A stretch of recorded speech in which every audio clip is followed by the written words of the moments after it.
Les reptiles, ou sauropsides, est un groupe très diversifié contenant des dizaines de milliers d'espèces. Ceux-ci se seraient différenciés de la branche des mammifères, les synapsides, il y a 312 millions d'années au Carbonifère. Or, nos amis Aekai furent très prospères et dominèrent le monde pendant la majeure partie de leur existence. Leur règne absolu commença grâce aux pseudosuchiens géants au Trias, qui furent assez vite rejoints par les plus fabuleux animaux qu'ait connus notre planète, les dinosaures, qui régnèrent pendant plus de 165 millions d'années. Cependant, rien n'est éternel, et il y a 66 millions d'années, les terribles lézards furent tous exterminés, à l'exception des oiseaux. Ainsi s'acheva l'âge des reptiles, et débuta l'âge des mammifères. Enfin, ça c'est ce que l'on veut vous faire croire, car en effet, un autre groupe de reptiles, certes moins connu que les dinosaures et les pseudosuchiens, devint tout aussi terrifiant que leurs cousins du Mésozoïque, les Sébéchidés. Ces étranges reptiles étaient des crocodilomorphes terrestres appartenant au mystérieux clade des Sébécosuchiens, donc assez éloignés des crocodiliens modernes. Ce taxon était très diversifié au Cénozoïque, et ils furent surtout retrouvés en Amérique du Sud et en Europe. Ces animaux devinrent très prospères, et certains devinrent même les plus grands prédateurs qu'ait connu la Terre depuis l'extinction des théropodes géants. Malgré leur succès, les Sébéchidés avaient des origines assez humbles, telles que l'atteste la plus vieille espèce connue, l'Ogresuchus. Pendant longtemps, on crut que cette famille de crocos apparut au Cénozoïque, mais il semble qu'il soit plutôt apparu aux côtés des dinosaures il y a 67,7 millions d'années. Ces fossiles furent ainsi découverts dans la formation de Tremp en Espagne. Et cet animal était minuscule comparé à ses futurs cousins, dépassant à peine 1 mètre de long pour 9 kilos, soit comparable à certains varans. Sa taille modeste fut sans doute liée aux nombreuses espèces de théropodes au sein de son milieu. On peut au moins lister 8 espèces, incluant le fameux Pyroraptor, un petit droméosaure qui aurait pu chasser les mêmes proies que l'Ogresuchus, entraînant une forte pression de sélection. Aux côtés de ces prédateurs, de nombreuses autres espèces de dinosaures habitaient l'Europe, telles que divers hadrosaures, sauropodes, ankylosaures et iguanodontidés. Certains d'entre eux auraient même pu servir de repas à l'Ogresuchus, enfin quand ils étaient bébés, ou bien leurs œufs.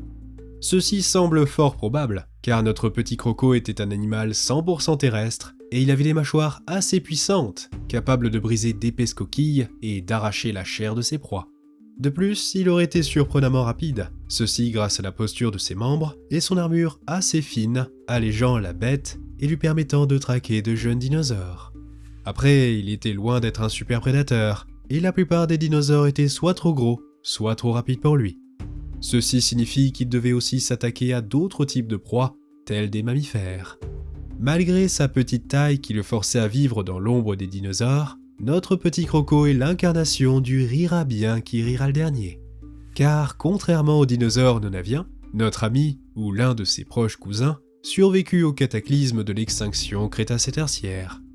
Nous ne savons pas exactement comment les Sébéchidés survécurent à ces temps difficiles, mais comme beaucoup, ce serait leur petite taille qui leur permit de passer à travers les mailles du filet. Il est souvent admis que seuls les animaux de moins de 25 kg arrivèrent à passer outre la catastrophe. De plus, il a été proposé que, tout comme leurs cousins modernes, les Sébéchidés auraient eu un métabolisme assez lent. Ainsi, ils n'auraient pas nécessité beaucoup de ressources pour survivre dans ce monde en ruine. Une chose est sûre, la survie de ces quelques Sébéchidés sera extrêmement importante car ils étaient les tout derniers membres du clade des Sébécosuchiens. Et c'est à ce moment-là que les choses vont devenir intéressantes pour nos petits crocos. Voyez-vous, avec la disparition de quasiment tous leurs compétiteurs et prédateurs, nos amis évoluèrent à vitesse grand V.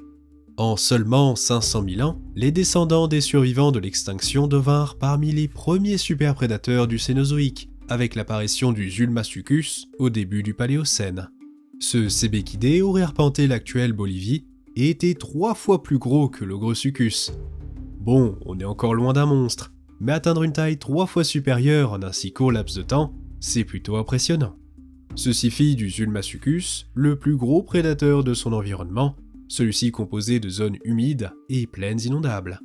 Malgré son habitat, Zulmasuchus était bien animal terrestre, sa queue étant circulaire et non aplatie, contrairement aux crocodilomorphes aquatiques.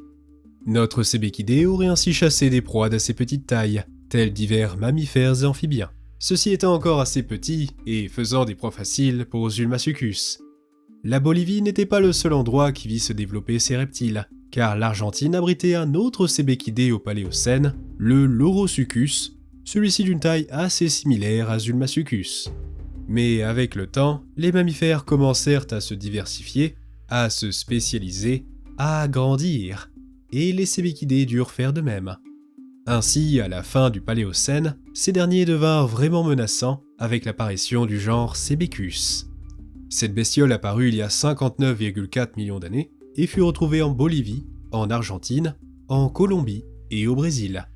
Et on peut dire que ce dernier était particulièrement important dans l'histoire évolutive de sa lignée, car il aurait été le premier cébéquidé à être considéré comme un grand carnivore, le premier à avoir pu tuer un humain. Ça y est, on passe aux choses sérieuses. Il aurait ainsi pu atteindre les 3 mètres de long et peser autant qu'un ours à lunettes mâles. Il aurait vécu au sein d'habitats plus diversifiés que son cousin Zulmasucus et côtoyé de nombreuses espèces de notongulés, méridiolestidiens, xénartres, métatériens, rongeurs, chauves-souris et les premiers primates. Beaucoup de ces animaux étaient bien plus gros que leurs ancêtres et certains, tels Astrapotherium, étaient même hors d'atteinte du Cebecus à l'âge adulte. Après, il avait déjà de quoi faire. De plus, Cebecus aurait été capable de s'attaquer à des animaux plus imposants que lui, grâce à son museau et ses mâchoires épaisses, permettant l'insertion de muscles puissants. On parle d'un croco après tout. Contrairement aux crocodiliens actuels, qui possèdent des dents coniques et pointues, celles du Cebecus étaient zyphodontes, autrement dit fines et tranchantes, plus adaptées pour découper que maintenir. Ces dents étaient étrangement similaires à celles observées chez les grands théropodes, et plus spécifiquement à celles des tyrannosauridés. Tous deux possédaient des dents couvertes de crénelures, mais aussi de rainures. Or, ces rainures permettaient de maximiser l'aspect tranchant de la dent en poussant la chair contre les crénelures de la dent précédente, créant de profondes blessures à chaque morsure. Ces terribles dents étaient communes chez les cébéquidés, faisant d'eux de terribles prédateurs. Enfin, les scans de sa boîte crânienne révélèrent qu'il ne devait pas avoir le Wi-Fi dans toutes les pièces, assurant un léger avantage à ses proies et concurrents. Cebecus annonça le début d'une dynastie de tueurs, les cébéquidés devenant de plus en plus gros et puissants au cours de l'Éocène. Cette époque fut un véritable âge d'or pour les mammifères et vit apparaître d'énormes animaux tels Androsarchus et Brontotherium. Ainsi, nos amis crocodilomorphes durent s'adapter et ils le firent à merveille, certains devenant véritablement monstrueux à l'image du plus grand représentant de cette famille, le Barinasuchus.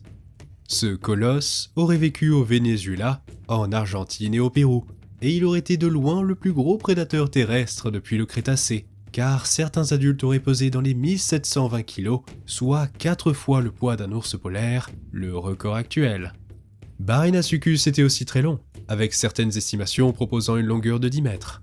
Après, bon, il est probable qu'il n'atteignait que les 6 mètres 30, ce qui est déjà pas mal. Toutefois, grâce à une telle taille, ce reptile géant était le roi de son environnement, et fut le plus gros prédateur terrestre d'Amérique du Sud jusqu'au Miocène. Il aurait ainsi chassé de nombreux mammifères de grande taille, tels des notongulés et des glyptodontes, dont certains, tels Xenastrapotherium, pouvaient dépasser la tonne. D'autres carnivores auraient pu passer à la casserole, incluant l'un de ses cousins, voire certains oiseaux terreurs.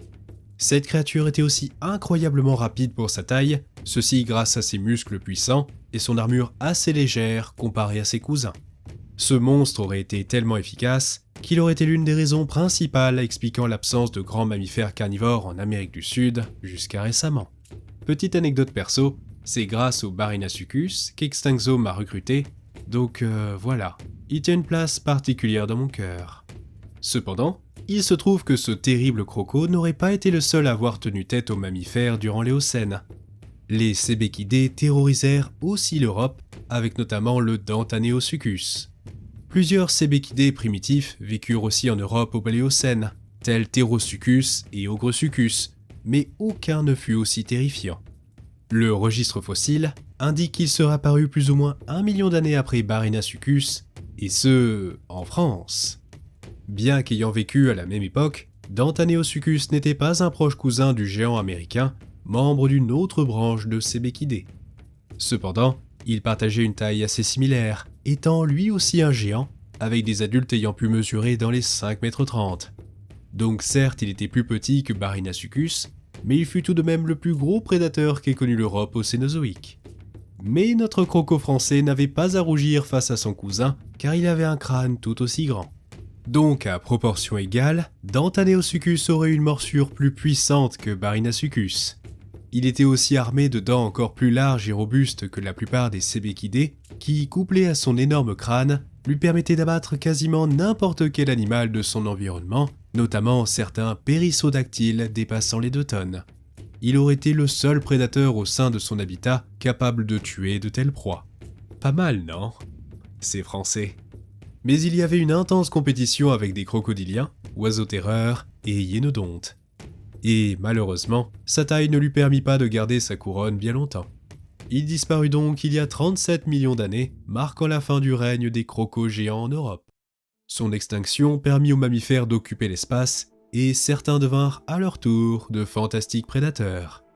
La cause de son déclin est encore inconnue, mais à la toute fin de l'Éocène, le climat commença lentement à se modifier. Ceci entraînera plus tard l'extinction Éocène-Oligocène qui aura un terrible impact sur tous les reptiles géants. Tous? Non. Des irrésistibles crocos tinrent bon face aux aléas du climat. En effet, les Sebecidés sud-américains s'en sortirent bien mieux que leurs cousins européens, tels que l'atteste notre Barynacucus. Celui-ci prospéra des dizaines de millions d'années, ses plus récents fossiles datant d'à peine 11,8 millions d'années avant notre ère, marquant un règne de plus de 30 millions d'années. Ceci fit aussi de lui l'un des derniers Sebecidés aux côtés du Langstonia, un petit cousin qui disparut au même moment. Bien que de taille plus modeste, il était aussi considéré comme un super prédateur, celui-ci plus gros que la plupart des oiseaux terreurs et des sparassodontes, des marsupiaux à dents de sabre.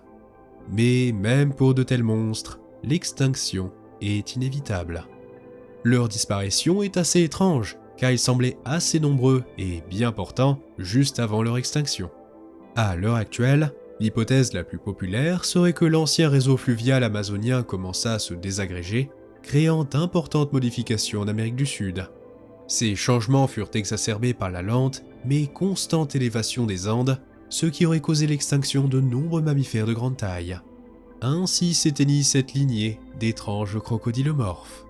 Et avec la fin du règne des Sebecidés, d'autres grands prédateurs purent se développer, certains devenant tout aussi impressionnants. Notamment les fameux oiseaux terreurs, des volatiles qui régnèrent sur l'Amérique du Sud pendant encore des millions d'années. N'hésitez pas à découvrir ces grands dinosaures du Cénozoïque dans cette vidéo. En attendant, merci de votre attention, et on se dit à la prochaine aux Zoos perdus.